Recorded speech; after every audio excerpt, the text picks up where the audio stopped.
Arestado ang sarong 39 anyos na negosyante sa syudad nin Tabaco huli sa pagpapabakal nin mga kontrabandong sigarilyo.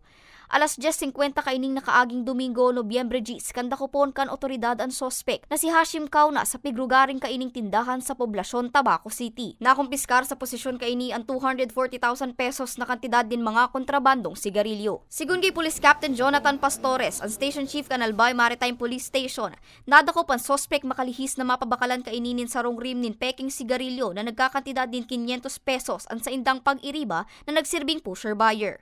Pagkakahuli namin ng mga counterfeit or mga tinatawag natin na mga fake or mga sigarilyo na hindi dumaan sa tamang buwis. So ito po ay bilang tugon na rin dun sa directive po ng aming director na si Brigadier General Jonathan Cabal ng Maritime Group, na kung saan ipaigtingin pa yung panghuli ng mga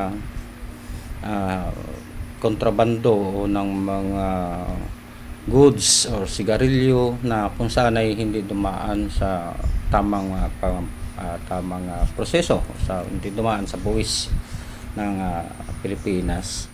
Karoon lamang po ng kaunting pagpapaliwanag. And siyempre po natural naman po siguro sa isang hinuhuli na magkaroon ng kaunting pagkabigla. So sa pamamagitan po ng maayos naman pagpapaliwanag ng ating mga tauhan at ng inyong lingkod ay maayos naman po silang sumunod sa tinatagubilin po ng batas at doon po sa kanilang pagkakahuli. Naging matrayumpo ang operasyon sa kusog kan pinagsararong puwersa kan Albay Marpsa, Intel Team kan RMU 5, Tabaco City Police Station, Albay Provincial Police Station, asin Regional Police Office 5 sa pakikipagtabangan man kan Regional Investigation Division asin BIR.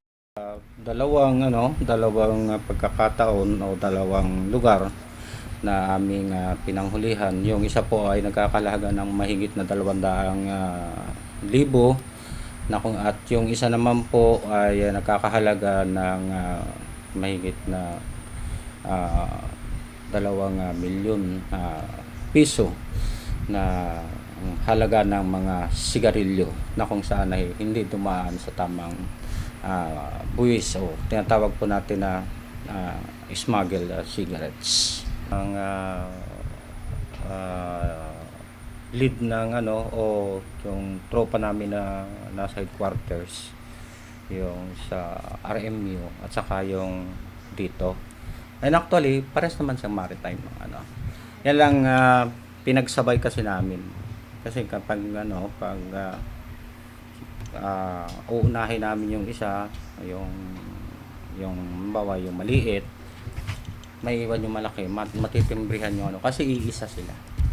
Sa ngayon po, ang mga nasabing akusado po ay pansamantalang nakakalaya dahilan nga po sa inaantay pa po namin ang sertifikasyon o yung mga certificate galing sa mga ahensya katulad po ng DTI, ng BIR, upang lalo pa pong mapatibay natin ang ating isasampa na kaso laban doon sa mga suspect.